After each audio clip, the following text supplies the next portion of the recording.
Bonsoir et bienvenue dans Culturel. On va parler peinture aujourd'hui, on va parler d'exposition. Sortez, c'est les vacances, prenez-en soin, faites-vous plaisir, allez voir des expositions un petit peu partout en Sarthe, allez voir des concerts évidemment. On vous donne quelques idées avec mes invités tout de suite dans Culturel.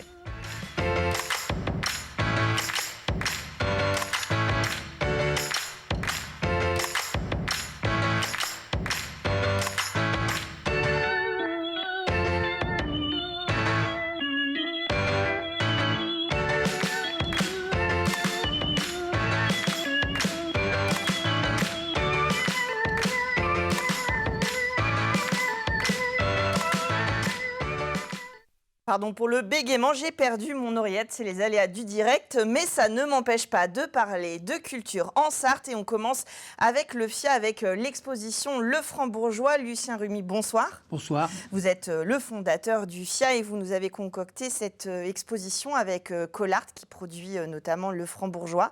C'est des œuvres qui font le lien avec cette belle entreprise qui est au Mans depuis maintenant une cinquantaine d'années.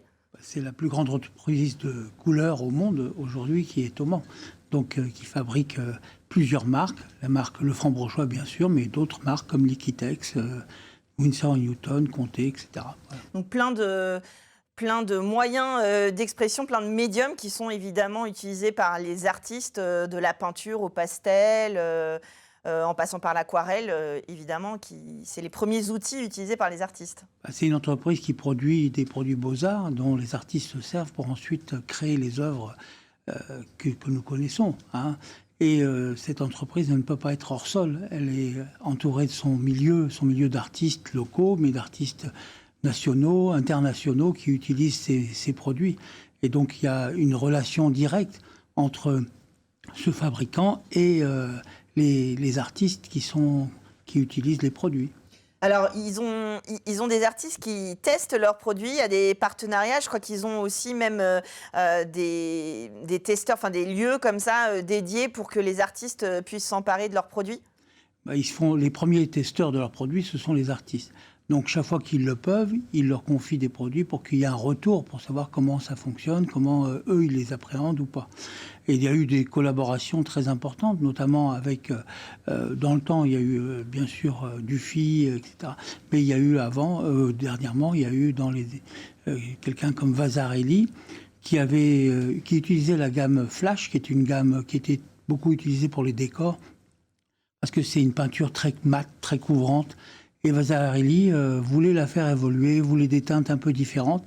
Et il avait donc concocté avec les chimistes une variation des teintes de la gamme Flash, qui est devenue la gamme Flash Vasarely. Et le tableau que nous avons au FIA est un nuancier de cette gamme. En fait, c'est le produit de la collaboration. Il y a eu d'autres collaborations, bien sûr, avec Armand qui a réutilisé des tubes de Le Franc-Bourgeois. Armand qui était quelqu'un qui travaille beaucoup sur les accumulations et donc qui a présenté des tubes dans son tableau. Et donc il a utilisé ça en faisant sortir la peinture, etc. et donc créé une œuvre comme ça. Alors c'est vrai qu'on a tous en tête un peu le tube de peinture Le Franc-Bourgeois. Qu'est-ce qu'on découvre là au FIA au Mans? Donc je rappelle, pour ceux qui n'y ont pas encore été, on y accède par la visitation. Dans ce beau musée, ce Fonds international d'art actuel, qu'est-ce qu'on découvre? Quelles sont les œuvres que vous exposez en ce moment? Alors nous exposons les œuvres de la collection Le Franc-Bourgeois, c'est-à-dire bien sûr des œuvres qui sont des collaborations entre Le Franc-Bourgeois et les artistes, mais aussi des œuvres qui ont eu les prix des trophées de la couleur que Le Franc-Bourgeois a organisé il y a quelques années.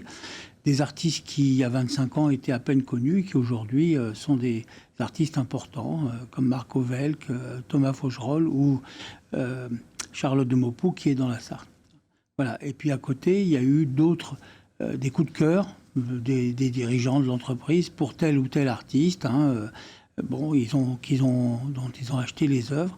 Et puis il y a eu des œuvres qui ont été achetées dans le cadre de relancement de la gamme Le Franc-Bourgeois sur les peintures à l'huile, et donc notamment avec une performance qu'a fait un artiste qui est très très très coté aujourd'hui en France, qui s'appelle John Wan, et c'est une œuvre extrêmement dynamique, une œuvre dans laquelle l'artiste vraiment rentre dedans et à la fin, il met son nom en grosses lettres sur cette œuvre.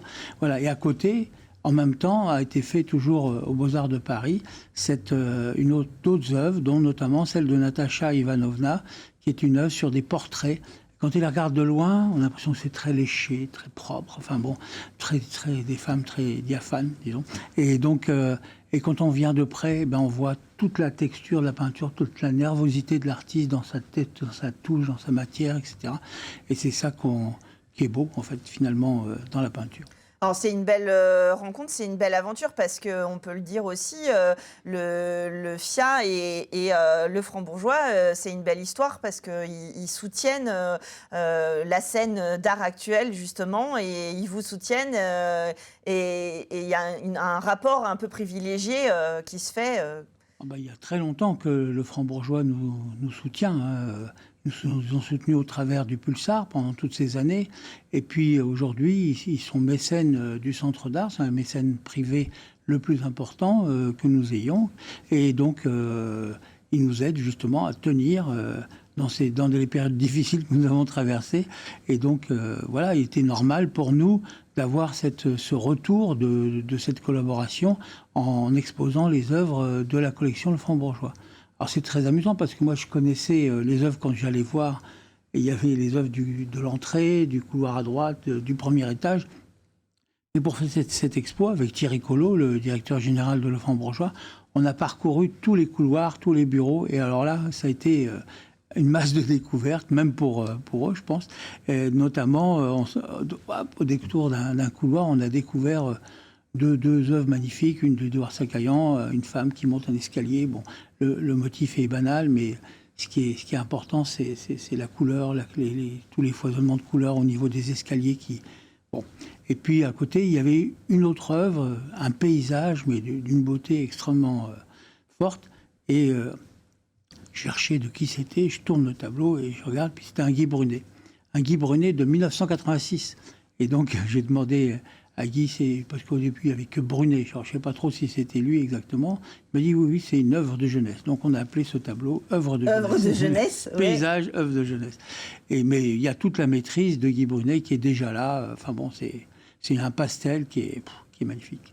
Ouais, et puis il y a des petites mises en abîme avec une production de pastel en pastel. Enfin voilà, il y a certains artistes qui se jouent aussi du matériau avec lequel ils travaillent et qui le contextualisent. Enfin, oui, voilà, il y a plusieurs artistes qui ont récupéré tous les produits, puis qui en ont fait une sorte de palette dessinée, peinte, etc.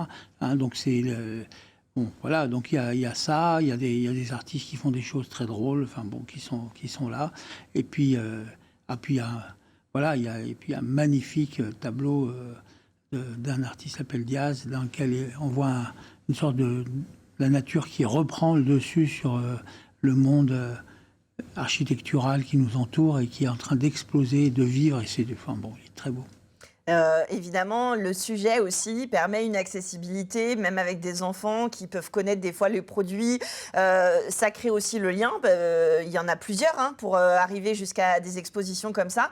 Mais c'est sympa aussi de dire, bah voilà, vous connaissez peut-être des produits, vous avez eu une initiation plus ou moins forte aux Beaux-Arts à un moment de votre scolarité. Ben là, voilà, une production et le lien qu'il peut y avoir. Et puis avec une entreprise Mancel, d'autant plus. Tout à fait. Justement, c'est son rôle. C'est aussi le Franc-Bourgeois ne mécène pas que le Pulsar et le FIA. Hein. Le Franc-Bourgeois mécène des ateliers aux Beaux-Arts de Paris, aux Beaux-Arts du Mans. Et il y a effectivement tout un partenariat avec les artistes qui date depuis longtemps. Et il y a vraiment des artistes qui ont donné des œuvres en échange de produits, etc., pour pouvoir les tester, pour pouvoir jouer avec, etc. Et donc ça, c'est une création qui est importante. Voilà. C'est pour ça que je disais que le Franc-Bourgeois n'est pas hors sol, il est dans le monde dans lequel nous vivons. Bien sûr.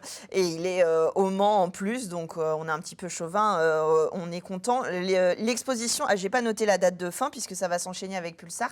C'est-à-dire l'exposition s'arrête le 14 mai et Pulsar aura lieu en 2 temps, 2 sessions qui suivront dans la semaine qui suit du 18 au 21 mai, puis ensuite une deuxième session du 25 au 28 mai. Vous viendrez nous en reparler. En tout cas, la chose à retenir ce soir, c'est qu'on va voir l'exposition Le Franc-Bourgeois pendant les vacances. On en profite. En tout cas, on a jusqu'à mi-mai pour la découvrir. Au FIA, je vous le rappelle, on passe par la visitation et on arrive au Fonds international d'art actuel. Merci beaucoup, Lucien Rumi, d'être venu nous la présenter. Cette exposition, une exposition à ne pas rater donc pendant ces vacances. Et puis nous, on va parler musique et peinture encore tout de suite dans Culturel.